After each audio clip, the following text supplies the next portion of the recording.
আসসালামু আলাইকুম সবাইকে।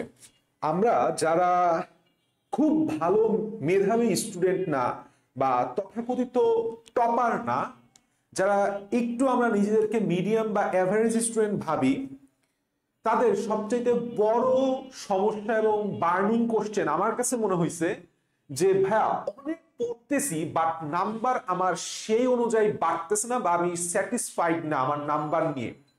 আমি প্রতিদিন ভাই আপনি আমাকে বলছেন 12 থেকে 14 ঘন্টা পড়তে, আমি পড়তেছি কিন্তু আমার নাম্বার 75 70 to 80 মধ্যে আটকায় আছে, নাম্বার আর বাড়তেছে না। তাহলে এই জিনিসটা কেন হইতেছে আমি বুঝতে পারতেছি না। দ্য থিং ইজ, তুমি গেমটা বুঝতেছো না, খেলাটা তুমি ধরতে পারতেছো না। তো যারা সামনে মেডিকেল ভর্তি পরীক্ষার জন্য বসবা, মেডিকেল ভর্তি পরীক্ষা দিবা, যারা কোচিং করতেছো নতুন, যারা সেকেন্ড টাইমে তারা তো অনেকেই বুঝে গেছো, যারা নতুন কোচিং করবা তারা বেশ কিছু দিন যাওয়ার পরে, 1 মাস যাওয়ার পরে এই প্রবলেমটা ফেস করবা। এবং তখন যেন তুমি ওই ফাঁদে না পড়ো, ওই মরিচিকার মধ্যে না ডুবে যাও, সেজন্যই আমার আজকের ভিডিওটা শেষ পর্যন্ত একটু কাইন্ডলি দেখবা। কাহিনী হইতেছে, আমি তোমাকে একটা থিওরি বলি, সেটা হচ্ছে দ্য কনজিউমিং থিওরি। কি বলছি? দ্য কনজিউমিং থিওরি মানে কি? ধরো এখানে একটা মগ দিছি, সেটা হচ্ছে 2 লিটারের। আমি লাস্টের পার্টে যাই তোমার একদম প্রপার সলিউশনটা দিয়ে দিব, তার আগে একটু জিনিসটা বুঝো। আর এইখানে একটা মগ নিছি বা বালতি নিছি, সেটা হচ্ছে 20 লিটারের। এখন তুমি এই মগের মধ্যে ধরো 20 লিটার পানি দিচ্ছ, সে বললাম 2 লিটার পর্যন্ত ধারণ করতে পারবে, বাকি 18 লিটার সে ফেলে দিবে। তোমার অবস্থাটা হয়েছে তাই। কিন্তু যেই ছেলেটাকে বা যেই মেয়েটাকে তুমি টপার ভাবতেছো বা খুব মেধাবী বলতেছো, তার মধ্যে তুমি যদি 20 লিটার পানি দাও, সে বললাম 20 লিটারই কনজিউম করে ফেলাইতে পারবে। মানে কি? সেও 12 ঘন্টা পড়তেছে, তুমিও 12 ঘন্টা পড়তেছো, সে যেই বই পড়তেছো তুমিও সেই বই পড়তেছো, কিংবা সে যেই কোচিং এ তুমিও সেই কোচিং এ একই স্যারের কাছে পড়তেছো, বাট তার কনজিউমিং অ্যাবিলিটিটা বেশি। এই জিনিসটাকে আমরা বলি হচ্ছে রেসিডুয়াল। কি বলি? রেসিডুয়াল। রেসিডুয়াল কনজিউমিংটা হইতেছে তুমি একটা পড়া কতটা ইফেক্টিভ ওয়েতে নিজের মধ্যে ধারণ করতে পারো। এখন এইটা তুমিও জানো, আমিও জানি। তোমার ফার্স্ট প্রবলেমটা বুঝো, প্রবলেম আগে আইডেন্টিফাই করো যে তুমি বললাম ঠিক ভাবে আগাচ্ছ, তুমি কষ্ট করতেছো, টাইম দিচ্ছ, শ্রম দিচ্ছ, তোমার রাতের ঘুম হারাম করে তুমি পড়ালেখা করতেছো, বাট তোমার আউটপুট বললাম ওই 2 লিটারই আছে। তাহলে এখন বুঝো এই 2 লিটারকে ধাপে ধাপে আমাকে 18 লিটার তথা 20 লিটারে পরিণত করতে হবে। কিভাবে? আলটিমেট সলিউশনে যাওয়ার আগে আমি তোমাকে একটা কম্পাউন্ড সিস্টেমের ধারণাটা বোঝাই। কম্পাউন্ড সিস্টেম জিনিসটা কি? It is a system that makes rich richer and the poor poorer. কথা বুঝাইতে পারছি? এমন একটা সিস্টেম যারা ধনীরা সাধারণত ইউজ করে আরো ধনী হইতে, এবং এই সিস্টেমে আবার একইভাবে গরিবরা আরো গরিব হয়। মানে কি, একটা ভালো স্টুডেন্ট আরো ভালো হবে, একটা খারাপ স্টুডেন্ট আরো খারাপ হবে। কাহিনীটা তোমাকে বুঝো। ধরো আমি তোমাকে 2টা চয়েস দিলাম, এইটা হচ্ছে আমার চয়েস 1 আর এইটা হচ্ছে আমার চয়েস 2। চয়েস 1 এ কি আছে তোমাকে আমি বললাম যে 2 টাকার একটা নোট দিব, যেই 2 টাকার নোট আমি 30 দিন ধরে দিব এবং প্রতিদিন তার আগের দিনের দ্বিগুণ পরিমাণ টাকা দিব। অর্থাৎ প্রথম দিন আমি তোমাকে 2 টাকা, এরপরের দিন 4 টাকা, এরপরের দিন 8 টাকা, এইভাবে দিব। এন্ড আরেক পাশে চয়েস 2 তে আমি দিলাম তোমাকে 30 লক্ষ টাকার একটা সুটকেস ধরে দিলাম, কিন্তু সেটা তুমি একদিনেই একবার পাবা। 2টা চয়েসের মধ্যে তুমি চোখ বন্ধ করে বলো তো তুমি কোনটা নিবা? তোমার কাছে কোনটা বেশি লাভজনক মনে হয় বলো তো? আমরা বাঙালি তো, আমরা খালি ভাই আমার সুটকেসটা দেন আমি জায়গা। আমি বললাম এখানে তোমার টাকার অঙ্ক মিলাইতে আসছি না, আমি তোমাকে এখানে পড়ালেখার সিস্টেমটা, খেলাটা বুঝাইতে আসছি। এই যে লোভ, আমাদের তো লোভ বেশি, এই লোভের কারণে আমরা 30 লক্ষ টাকাটা নেই। ম্যাক্সিমাম স্টুডেন্ট এই চয়েস 2ই করবে পড়ালেখার বেলায়। সে চাবে যে একবারে আমি সবকিছু কনজিউম করব, এন্ড আলটিমেটলি কি জানো? সে লসে পড়বে। কারণ কি? কারণ 1 মাস পর তুমি যদি চয়েস 1টা অ্যাকসেপ্ট করো, 1 মাস পর তোমার এই 2 টাকাটা কিসে কত টাকা পরিণত হবে জানো? অ্যারাউন্ড 10,70,00,000 প্লাস টাকায় পরিণত হবে। কিন্তু এটা দেখতে অতটা আকর্ষণীয় মনে হয় না, খুব কম টাকা মনে হয়। প্রথম প্রথম 2 টাকা, তারপর 4 টাকা, তারপরে 8 টাকা, 16 টাকা, 32 টাকা, 64 টাকা, 128 টাকা, খুব ছোট মনে হয়। কিন্তু এইটার লংজিভিটিটা তুমি দেখো, 1 মাস শেষে তুমি 2 টাকা থেকে 10,70,00,000 টাকা পাইতেছো, আর ওইখানে বললাম তুমি 30 লাখ টাকায় পড়ে আসো। আমি তোমাকে যেটা বুঝাইতে চাচ্ছি সেটা হইতেছে যে আমরা একটা মারাত্মক লোভের মধ্যে পড়ে আছি। মারাত্মক কিসের মধ্যে? লোভের মধ্যে, যে আমরা সবকিছু একটানা মুখস্থ করতে চাই, একটানা মুখস্থ করতে চাই বা একটানা পড়তে চাই। ঠিক আছে, এই একটানা মুখস্থ এবং একটানা পড়ার যেই লোভটা, এই লোভটা আমরা সামলাতে পারি না। এন্ড মোস্ট ইম্পর্টেন্টলি, তুমি আমাকে একজন বলো তো যে কয়জন স্টুডেন্ট একদম 100% শিওর হয়ে দাঁড়াও আমরা আন্দাজে দাগাইতে বেশি পছন্দ করি? আমরা আন্দাজে দাগাইতে বেশি পছন্দ করি। এই আন্দাজে দাগানোটা তোমার রেসিডুয়াল কমাই দিতেছে। তুমি 100 মার্কের পরীক্ষায় তুমি আমাকে যদি বলো যে 70 পাইছো, তার মানে 100% তোমার নেগেটিভ আরো 10 আছে, 100% নেগেটিভ 10 আছে। কারণ কি? তুমি আন্দাজে দাগাইছো। তার মানে এই 70 বললাম তোমার রেসিডুয়াল না। এই জন্য মেডিকেল ভর্তি পরীক্ষার আগে খবরদার খবরদার, যতগুলা কোচিং এ তুমি পরীক্ষা দাও বা নিজের কাছে অনলাইনে যেখানে পরীক্ষা দাও, 100% সিউরিটি ছাড়া তুমি দাগাবা না। যেইখানে কনফিউশন, আমি দাগাবই না। এতে করে তোমার রেসিডুয়াল বাড়বে এবং নেগেটিভ কমবে। এইখানে আর একটা সমস্যা আছে। আমি বলছি না দেখতে অনেক আকর্ষণীয় লাগে, 30 লক্ষ টাকা। সবচেয়ে ধাঁধা হইতেছে আমাদের কোচিং গুলা। কোচিং তোমাকে বলবে যে তোমার ডেইলি মার্ক বাড়াইতে হবে, উইকলি মার্ক বাড়াইতে হবে। Daily mark is a shit. Daily mark তোমার মেডিকেলে চান্স পাওয়ার বেলায় কোনো ভূমিকা পালন করবে না। তুমি যদি এভারেজ হও, টপারদের কথা আমি বলতেছি না ভাই, তুমি যদি আমার মতো এভারেজ হও বা তুমি যদি মিডিয়াম ক্যালিবারের স্টুডেন্ট হও, তোমার ডেইলি মার্কের উপর ফোকাস করলে হবে না। কারণ কি? ডেইলি মার্ক হচ্ছে 30 লক্ষ টাকা।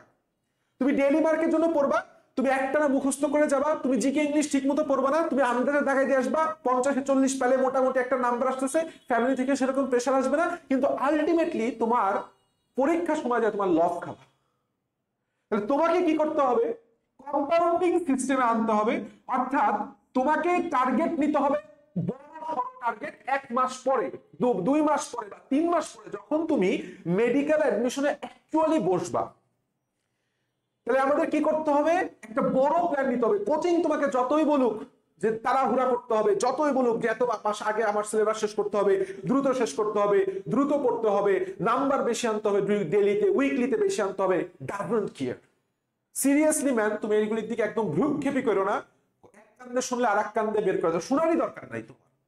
বাসার থেকে প্রেশার দিতেছে, দেখ তুমি তোমার সিদ্ধান্তে অটল থাকো যে তুমি একটা বড় প্ল্যান করতেছো, সেটা হচ্ছে আমাদের মেডিকেল এক্সাম। এই মেডিকেল এক্সামে তোমাকে ভালো করতে হবে, তার জন্য তুমি ধাপে ধাপে প্রিপারেশন নিবা। কথা বুঝাইতে পারছি? ধাপে ধাপে কিভাবে প্রিপারেশন নিবা? ফার্স্ট অফ অল আমাদেরকে অ্যানালাইটিক্যাল ওয়েতে আগাইতে হবে। আমি সবসময় একটা কথা বলি, অ্যানালাইটিক্যাল ওয়ে। তুমি ডেইলি পরীক্ষার জন্য একটানা মুখস্থ করতেছো না, তোমাকে এখানে টাইম দিতে হবে। দেখো, এটা বললাম আমি একদিনেই তুমি 30 লক্ষ টাকা পাই গেছিলা, এখানে একদিনে না, এখানে তোমাকে ধাপে ধাপে নিয়ে আসছি। প্রথম দিন তোমার খুব কষ্ট হবে, তোমার সময় যাবে, তোমার সময় যাবে এবং তোমার নাম্বার কম আসতে থাকবে, কিন্তু এটা নিয়ে ডিমোটিভেটেড হওয়ার কিচ্ছু নাই, কিচ্ছু নাই। তোমাকে অ্যানালাইসিস করতে হবে, কোশ্চেন ব্যাংক নিয়ে বসো, সিলেবাস নিয়ে বসো, তোমার প্রত্যেকটা টপিক নিয়ে বসো, কোন টপিক থেকে কোশ্চেনটা আসছে, কোন টপিকে তুমি দুর্বল, কোন টপিকে স্টিল তুমি ভুল করতেছো, এই টপিকটা অ্যানালাইসিস করো। এরপরে সেটা হচ্ছে লোভে পাপ, পাপে মৃত্যু। লোভ করা যাবে না। তোমার নাম্বার কম আসতেছে, মাথা ঠান্ডা, কোনো সমস্যা নাই, আমি ধাপে ধাপে নাম্বার বাড়াবো, ধাপে ধাপে নাম্বার বাড়াবো। তাহলে অ্যানালিটিক্যাল ওয়ের পরে তোমাকে নিজের পড়ার উপর টাইম দিতে হবে, নিজের পড়ার উপর টাইম দিতে হবে। টাইম মানে কি? তুমি যেখানে সমস্যা হচ্ছে, ভুল করতেছো, সেখানে তোমাকে বসতে হবে যেটা কিভাবে পড়লে তোমার মনে থাকে। আরেকটা জিনিস আমাদের সবচেয়ে বেশি সমস্যা, সেটা হইতেছে আমাদের এক্সাম মেন্টালিটি নাই। কি নাই? এক্সাম মেন্টালিটি নাই। মানুষের মন হচ্ছে সবচেয়ে বড় একটা অস্ত্র মানুষের বেলায়। যেই মানুষটা মানসিকভাবে শক্ত, যে সে দুনিয়া উদ্ধার করে দিতে পারবে ভাই, সত্যি কথা, সত্যি কথা। যে নিজেকে ভাবে যে আমি বস, আমি কিং, সে আসলেই কিং।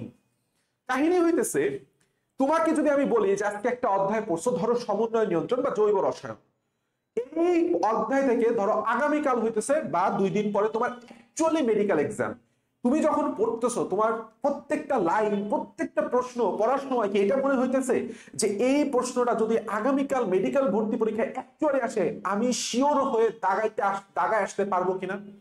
এটা একটু বুকে হাত রেখে বলো যেটা পারবা কিনা। এই এক্সাম মেন্টালিটিটা নিয়ে আমরা পড়ি না, কারণ কি আমাদের সময় লাগবে তো এটা পড়তে ভাই। আর কোচিং বলে বলতেছে বা সবাই বলতেছে যে দ্রুত পড়ো দ্রুত পড়ো দ্রুত পড়ো। নো, ডেসপারেট হওয়ার কিছু নাই, তোমার টাইম আছে, you should take your time. Then তুমি আসো কম্পাউন্ডিং সিস্টেমে, অ্যানালাইসিস করো, নিজের উইক পয়েন্ট গুলোকে আইডেন্টিফাই করো, তার উপর সময় দাও, তার উপর কাজ দাও। আস্তে আস্তে তোমার যখন রিভিশন টাইম আসবে দেখবা যে তোমার মার্কটা এইভাবে গ্র্যাজুয়ালি একটা সুন্দর সরলরেখা বরাবর বাড়তেছে। The most important thing is medical এক্সামের সময় তোমার আর কোনো টেনশন থাকবে না, তোমার নাম্বার দেখবা বাড়বে। This is something compounding system এই জায়গাটায় এইভাবে পড়ালেখায় কাজ করে। এখন যাদের এই জিনিসটা আমি চাইতেছি সেটা হচ্ছে তুমি আমার থিওরিটা বুঝো, থিওরিটা বুঝে নিজে অ্যাপ্লাই করো। এখন যদি তুমি নিজে অ্যাপ্লাই না করতে পারো, আমরা জিকে ইংলিশ ব্যাচে সেম কম্পাউন্ডিং সিস্টেমটা অ্যাপ্লাই করছি, কারণ আমরা জানি ইভেন আমি স্টুডেন্ট অবস্থায় জিকে ইংলিশ নিয়ে খুব প্যারা খাইছি, সেই প্রবলেমটা সলিউশন করার চেষ্টা করছি বিগত 1 বছর ধরে। তারই পরিপ্রেক্ষিতে আমরা জিকে ইংলিশ ব্যাচটা একদম কম্পাউন্ড সিস্টেমের উপর ভিত্তি করে সেই ছাঁচে ফেলায় ব্যাচটা সাজাইছি। ফার্স্টেই তোমাকে আমরা একটা প্রপার রুটিন করে দিব, সেই রুটিনের আন্ডারে আমরা রেগুলার টাস্কের ব্যবস্থা করছি। টাস্ক মানে জিনিসটা টোটালি আলাদা। আমরা এমন ডেইলি টাস্ক নিয়ে আসছি যেটা তোমার কোচিং গুলার সাথেও তোমাকে মিলবে, অর্থাৎ তুমি যদি উন্মেষ বা রেটিনায় ভর্তি থাকো সেই কোচিং গুলার উইকলি সিলেবাসের সাথেও মিলবে, আবার তোমার বেসিকও বাড়াই দিবে। 2 নাম্বার হইতেছে টাস্কের উপর আমাদের সবচাইতে বেশি যে কাজ করছি সেটা হচ্ছে জিকে ইংলিশের প্রত্যেকটা ক্লাস হচ্ছে স্লাইড রিডিং দেয়া। ম্যাক্সিমাম আমি 99% কেসে যেটা দেখছি এই স্লাইড রিডিং দেওয়ার ক্লাসগুলো ইফেক্টিভ না, রেদার আমরা প্রবলেম বেসড ইফেক্টিভ ক্লাসের উপর ফোকাস দিছি, যে একটা স্টুডেন্টের কোন কোন জায়গায় প্রবলেম হয় সেইটা তার মাথার মধ্যে ঢুকাই দেওয়া। That is something we call problem based effective class. এবং জিকে এবং ইংলিশ দুইটা একটু দুই টাইপের। ইংলিশটা হচ্ছে ইম্পর্টেন্ট টপিক ভিত্তিক কোশ্চেন প্র্যাকটিস করতে হয়, আর জিকে তে হতেছে কোনো টপিক নাই, একটা কোশ্চেন সলভ করে যাইতে হয়। দ্যাটস ওয়াই আমরা একদম প্রত্যেকটা টপিকের উপর যেরকম পোল রাখছি ঠিক একইভাবে লাইভ কুইজ রাখছি, ঠিক একইভাবে তোমার চূড়ান্ত প্রস্তুতির জন্য ওয়েবসাইট এক্সাম রাখছি। এন্ড নট অনলি দ্যাট, আমরা জানি জিকে ইংলিশ পড়ার সময় তোমার মনে প্রশ্ন জাগবে এবং সেটা করতে পারবে না। দ্যাটস ওয়াই আমি তো আছি, আমার সাথে সাথে আরো 2 জন মেন্টর থাকবে তোমাদেরকে 24/7 মেন্টরিং এর জন্য। আমাদের ক্লাস শুরু হবে 1 তারিখ। আর একটা কথা আমি একটু বলে দিতে চাই, মেডিকেল কেমিস্ট্রি আমাদের one of the most effective একটা ব্যাচ, সেটা হইতেছে মেডিকেল কেমিস্ট্রি প্রাইভেট ব্যাচ। এইখানে আমি কি করছি, কেমিস্ট্রির তথাকথিত যে জিনিসগুলো তোমাকে সবাই বলবে যে একটা মুখস্থ করতে হবে, সেই জিনিসটা আমি তোমাকে ধাপে ধাপে ধাপে ধাপে মুখস্থ করাই দিচ্ছি। এখানে 25+ রেকর্ডেড ক্লাস আছে, যার কোচিং যেভাবে যেরকম প্রয়োজন সেভাবে তুমি করে নিতে পারবা। এবং এই ক্লাসগুলো খুবই কম্প্যাক্ট, 1 আওয়ারের চাইতে কম, এবং কোশ্চেন অ্যানালাইসিস আমি করে দিছি। এন্ড নট অনলি দ্যাট, আমাদের এখনো এটার একটা অফার প্রাইস চলতেছে 499 টাকা অনলি, কারণ আমরা এখনো উন্মেষের মাস্টার কোশ্চেন ব্যাংক সলভটা আনি নাই।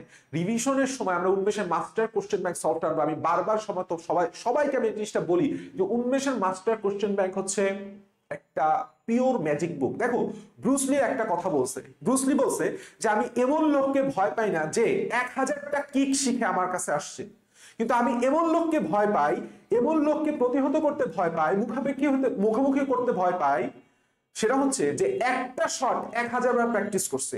উন্মেষের মাস্টার কোশ্চেন ব্যাংক তুমি অন্য যে কোনো কোশ্চেন প্র্যাকটিস বুক এইসব বুক ছাইরে তুমি উন্মেষের মাস্টার কোশ্চেন ব্যাংকটা পারলে 100 বার রিভিশন দাও, তোমাকে আমি গ্যারান্টি দিয়ে বলতে পারি তোমার চান্স আটকাতে কেউ পারবে না ইনশাআল্লাহ, আল্লাহ ছাড়া।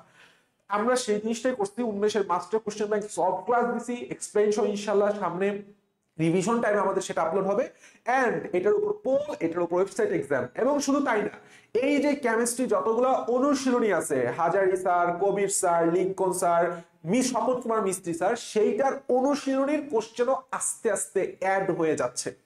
That's all about today. এরকম না যে তোমার আমার কোর্সে ভর্তি হইতে হবে, ডাজন্ট ম্যাটার, তুমি দরকার নেই তুমি আমার ভর্তি হয়েও না। তুমি, আমি যে থিওরিটা তোমাকে শিখাই দিলাম, এটা একটা মারাত্মক সিক্রেট, এটা কেউ তোমাকে বলবে না। এই কম্পাউন্ডিং থিওরিটা যারা আমার মতো অ্যাভারেজ বা মিডিয়াম ক্যালিবারের স্টুডেন্ট, সেটা তুমি নিজে অ্যাপ্লাই করো। ওকে, বেস্ট অফ লাক, টাটা।